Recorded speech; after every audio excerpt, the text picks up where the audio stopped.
Are you ready for some exciting news, Canucks fans?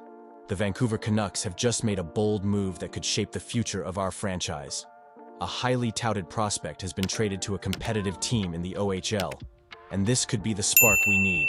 Stick around to find out how this impacts our organization and what it means for our quest for the Cup. Don't forget to subscribe and hit that like button to stay updated on all things Vancouver Canucks. What's up, Canucks fans? Today, we're diving into some significant news coming out of the Vancouver Canucks organization. It looks like the team is making some bold moves as they gear up for a competitive future. One of the biggest stories is the recent trade involving our top prospect, Vilmer Alriksson. After being selected in the 4th round of the 2023 NHL Draft, Alriksson joined the Guelph Storm in the OHL and showed promise with 11 goals and 23 points in just 26 games this season. However, with Guelph struggling at the bottom of the Western Conference standings, the decision was made to trade him to the Brampton Steelheads. You know, trading a top prospect can be a double-edged sword. On one hand, it's tough to see a player with such potential leave, but on the other, it's about positioning the team for success, right? Brampton is no slouch.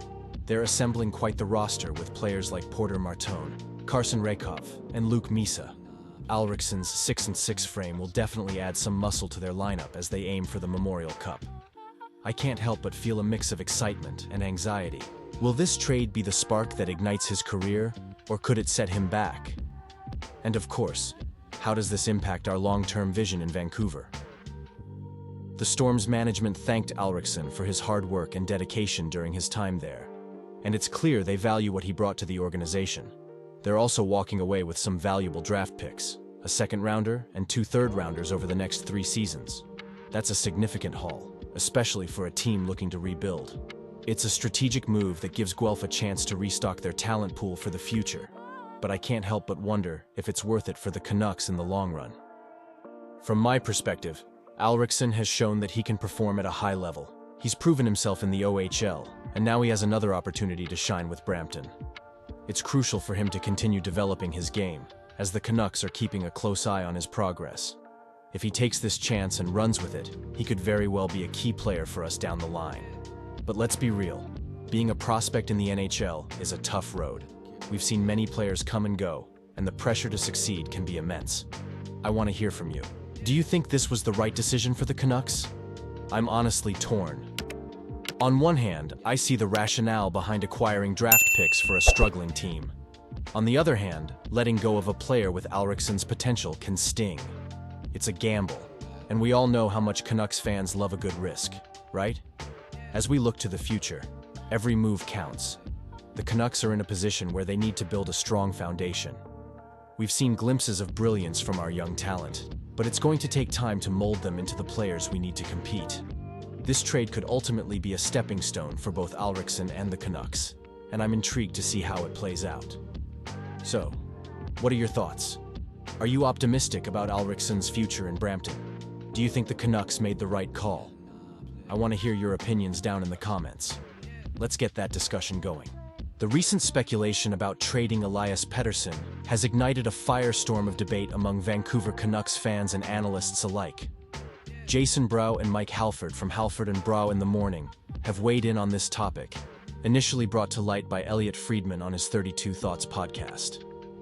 Friedman himself made it clear that this discussion is purely hypothetical, yet the impact of even entertaining such an idea has sent shockwaves through the Canucks community. Fans have split into 2 distinct camps. On one side, we have the die-hard critics who believe that the Canucks will never clinch a Stanley Cup championship with Pettersson at the helm. They argue that moving him before his no-movement clause kicks in could be the team's best shot at building a brighter future. On the other side, there are those who are simply baffled by the notion of trading Pettersson. For these fans, losing him would feel like a betrayal, undermining the loyalty and talent he has brought to the franchise. They see him as a cornerstone of the team's future, and the thought of even discussing a trade seems ludicrous. So why is there even speculation about Pettersson in the first place? The Canucks are emerging from a tumultuous season that saw them almost reaching the Western Conference Finals, only to be plagued by internal strife and underwhelming performances. Brew pointed out that the team has been dealing with little fires in the locker room, and recent comments from head coach Rick Toke about players lacking emotional investment have raised questions. Is Pettersson one of those players being referenced? His performance this year has been scrutinized, and many fans are left wondering if he's still the dynamic player they've come to know. When we consider the idea of trading Pettersson to a struggling team like the Buffalo Sabres, it's essential to think about the desperation on both sides. The Sabres have endured their share of turmoil, having previously traded away stars like Jack Eichel and Ryan O'Reilly. For the Canucks, the rationale behind trading Pettersson might not just be about securing the perfect return. It could be an attempt to shake things up and restore some much-needed chemistry in the locker room.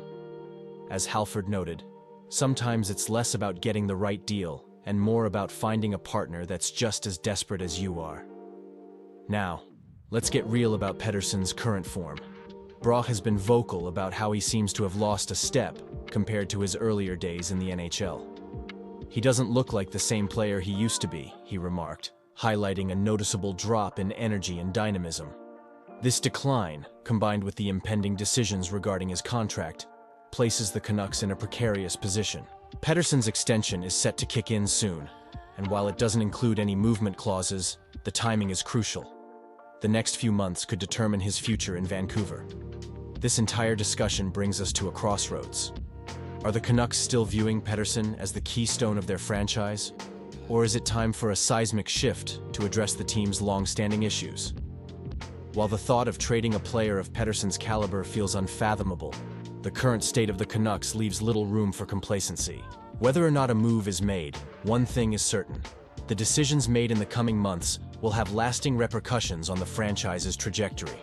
Could this be the off-season when the Canucks redefine their identity? And if so, are fans really prepared for a future without Elias Pettersson? I want to hear from you. What are your thoughts on this situation? Do you believe trading Pettersson is a smart move? Or do you think it would be a colossal mistake? Let's get the conversation going in the comments below. As always, if you found this video insightful, don't forget to like, share, and subscribe for all the latest updates on the Vancouver Canucks. And remember to hit that notification bell so you won't miss any essential news.